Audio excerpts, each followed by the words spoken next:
My girlfriend said, "I need space," then posted a girl's trip photo where her ex's arm was visible. I commented, "Great picture." Then I messaged his wife with the uncropped version I found on her iCloud.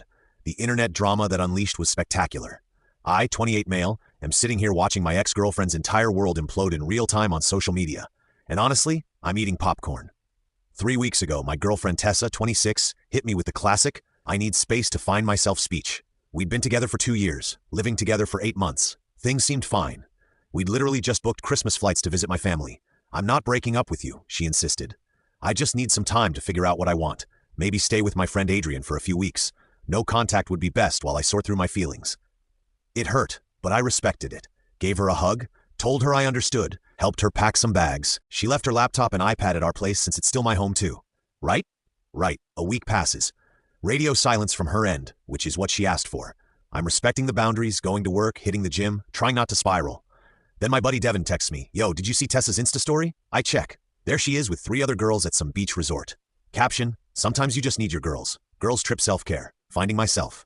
Cool. Finding yourself requires a beach vacation apparently. Whatever. But then I zoom in on one photo. They're at a beach bar all holding drinks and they are barely visible at the edge of the frame. A man's arm, distinctive tattoo sleeve. I know that arm. That's Kieran, her ex from college. The one she told me was completely out of her life and basically dead to her after he cheated. My first instinct, rage. Second instinct, depression. Third instinct, suspicion. See, we share an iCloud family plan. Yes, I know, stupid in hindsight. She forgot she gave me access months ago when her storage was full. I'd never snooped before. Never had a reason to. I had a reason now. Logged into the shared photo stream and boom, the uncropped versions. Tear on in every single photo, not just present, arms around her, kissing her cheek, sunset couple photos. The girls' trip was 2 couples, Adrienne with her boyfriend, Tessa with Kieran. But here's the thing that changed this from heartbreak to fury. The metadata, these photos started getting uploaded to the cloud the day before she asked for space. This was planned. I screenshot everything. Then I go nuclear in the most subtle way possible. First, I comment on her public beach photo. Great picture. She immediately texts me, breaking her own no-contact rule. "Thanks, babe. Miss you." That's when I remember something else. Tyron isn't just her ex. Tyron is married, has been for a year. His wife, Bridge, is this sweet kindergarten teacher who posts craft videos on TikTok. Took me 5 minutes to find her profile. My message was simple. "Hi, Bridget. You don't know me, but I think you should see these photos from your husband's current vacation." Attached every single photo, every timestamp, every kissing selfie. Then I waited. Update 1. Holy hell, the internet is undefeated. So Bridget received my message at like 8 p.m. By 8:15, Tieran's Facebook relationship status was gone. By 8:30, Bridget had posted the photos I sent her on her TikTok with the caption, "When you find out your husband's work conference is actually him hooking up with his ex." Part 1. Part 1. It went viral overnight. 2.3 million views. The comments were brutal. Not the kindergarten teacher being the one teaching lessons. The way she kept the receipts organized by timestamp. Queen behavior. Somebody check on Tessa Bestie. Seems like her boyfriend doesn't know either. That last comment, chefs? No, wait. I'm not using that phrase. That comment was perfect because suddenly my DMs were blowing up. Mutual friends sending me the TikTok, "Bro, is this your girlfriend?" Meanwhile, Tessa clearly hadn't seen any of this yet. She posted another beach photo that morning with Tieran fully visible. Caption, "Paradise with my person." The comment section turned into a bloodbath. "Girl, your boyfriend is looking for you, not the soft launch while your actual boyfriend thinks you're having alone time." Kieran's wife has entered the chat. Tessa checked TikTok challenge. She deleted the post within an hour. Then her entire Instagram went private. Then it went completely dark. My phone started exploding. 16 missed calls from Tessa. 12 from Adrian. 8 from numbers I didn't recognize. The first voicemail from Tessa. "Ryan, what did you do? Call me back now." The 5th, "This is so messed up. You had no right to involve his wife. You're ruining lives." The 10th, "Please, we need to talk." It's not what it looks like, girl. It's exactly what it looks like. But the best part, Bridget posted part 2, security footage from their Ring doorbell showing Kieran leaving with a suitcase the morning he left, telling her, "Love you, babe. Going to miss you this week at the conference." Then part 3, screenshots of their credit card statements showing charges at the exact resort where Tessa was staying. Then part 4, her serving him divorce papers at the airport when he landed. She had them ready. This woman works fast. Adrienne tried calling me from Tessa's phone. I actually answered that one. "Ryan, you need to fix this. You've destroyed everything." I didn't do anything except tell Kay Tieran's wife the truth. "You had no business." No business. Tessa is my girlfriend. Or was Kieran is her husband? We both had business knowing. Tessa was going to tell you when she got back. Tell me what exactly? That she needed space to hook up with her married ex. It's complicated. You don't understand their history. You're right. I don't understand helping your best friend cheat with a married man while lying to her boyfriend. Explain it to me. She hung up? Then came the twist. Tessa's mom called me. Patricia and I always got along great. She was crying. "Ryan, honey, I'm so sorry. I had no idea. She told me she was going on a work retreat. She lied to you too. I'm mortified. I raised her better than this. Are you okay?" "I wasn't expecting that. I'm processing. For what it's worth, I think what you did was right. That poor wife deserved to know, and you deserve better than this. At least someone in that family has sense." Update 2. The entitlement came out in full force this week. So Tessa came back early from her girls' trip. Apparently things got uncomfortable after Bridget's TikTok series hit 10 million views, and someone made a whole YouTube documentary about it. Yes, really? It's 45 minutes long and called The Sunset Beach Home Wrecker Mystery, a digital detective story. She showed up at our apartment at 7 a.m. on a Tuesday. I was getting ready for work. She still had her key, my mistake, but I was handling one thing at a time. "We need to talk." "No, we don't. You can get your stuff and leave your key." "Ryan, please." "You don't understand. I understand perfectly. You planned a vacation with your married ex before asking me for space. That's all I need to understand." Then she hit me with, "I was going to choose you. This was just closure." Closure. You were making out with him in sunset photos. I needed to know if there were still feelings while he's married. That's not my responsibility. Their marriage was already having problems. The audacity. I just stared at her. "Get your things, leave the key. You have 1 hour. She started crying. "Where am I supposed to go?" "Adrian won't talk to me anymore." Turns out Adrian's boyfriend saw the whole thing blow up online and was not happy his girlfriend enabled this mess. They broke up too. Not my problem. This is my home too. I've been paying rent. You paid rent for exactly 2 months before you started forgetting, and I covered it. It's my name on the lease, only my name. You can't just kick me out. You literally moved out 3 weeks ago to find yourself. I'm just making it permanent. She tried another angle. "What about my job?" Everyone's seen those TikToks. HR is involved. See, Tessa works at a marketing firm that's very big on their ethical business practices and moral leadership branding. Having an employee go viral for being a homewrecker. Not a great look. Again, not my problem. You've ruined my life. No, you ruined your life. I just made sure Kieran's wife knew hers was being ruined too. She left sobbing, but not before sending me Venmo requests for emotional damages, $2,000. Her half of the furniture, $3,000. Vacation interruption costs $1,500. Defamation compensation, $5,000. I declined them all and blocked her. But she wasn't done. Oh no. She started a smear campaign posting on Facebook about how I was controlling and surveilled her every move, and violated her privacy by going through her photos. She conveniently left out that they were on a shared cloud account that she gave me access to. Her mom, Patricia, commented, "Tessa, stop. You cheated. Own your choices publicly." Her own mother, Tessa, deleted the post. Then Kieran tried to contact me. This walking red flag had the nerve to DM me on Instagram. Bro to bro, that was seriously uncool. "You destroyed my marriage? Me? You destroyed your marriage when you decided to cheat on your wife." It's not that simple. It's exactly that simple. Tessa and I have history. You wouldn't understand.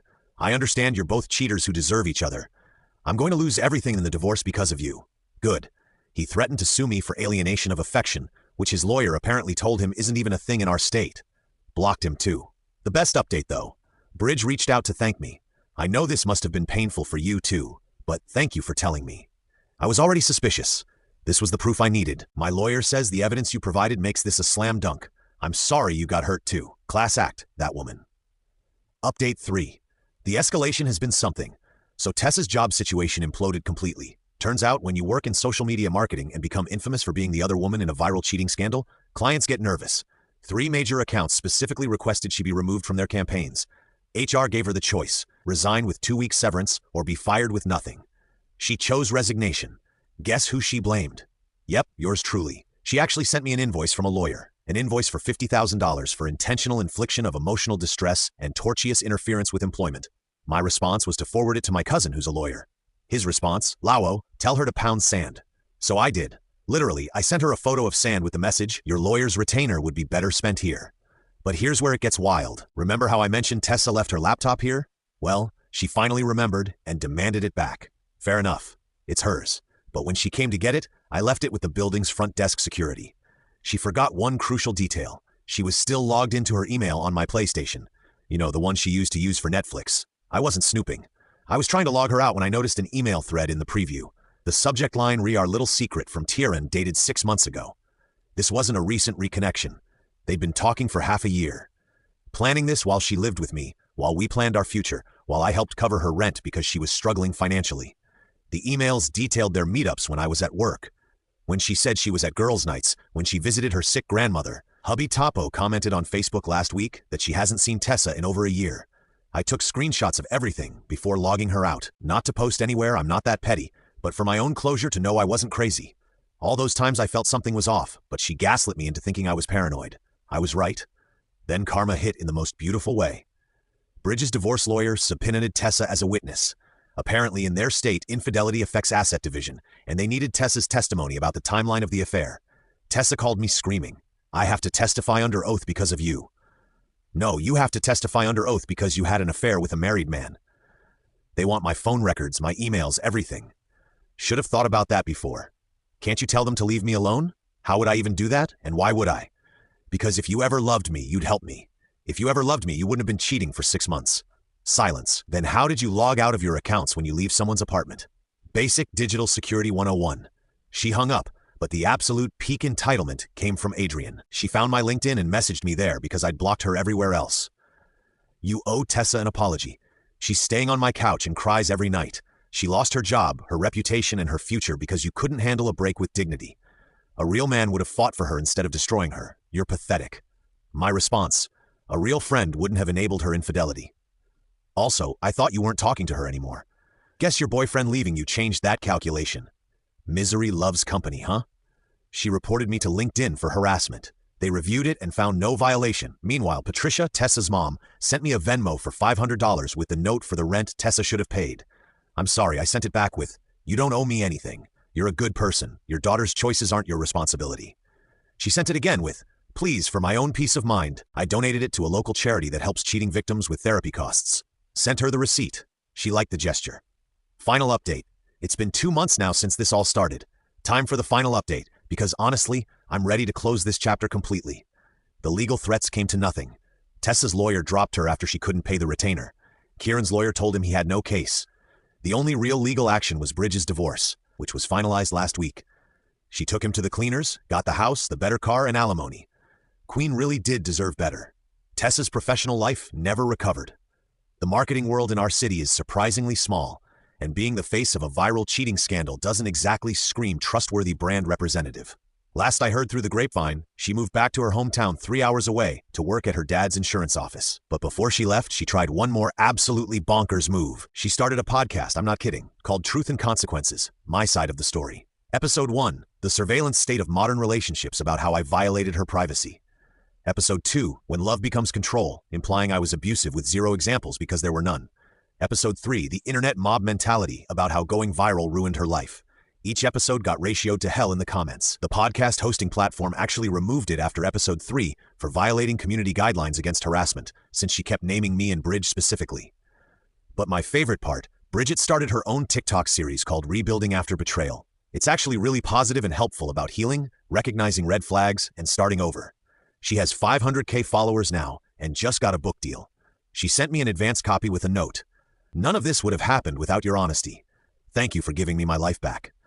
As for me, I'm doing pretty well. Therapy helped a lot. Turns out finding out your girlfriend cheated for 6 months does a number on your trust issues. Who knew? I redecorated the apartment, got a promotion at work, and started dating again. Met someone nice, actually. Her name's Claire. Funny thing, she recognized me from the TikTok story on our first date. I thought I was done for, but she said, "Oh, good. So cheating is a deal breaker. That saves us that conversation." She's a keeper. Last week, I got one final text from a number I didn't recognize. "This is Tessa.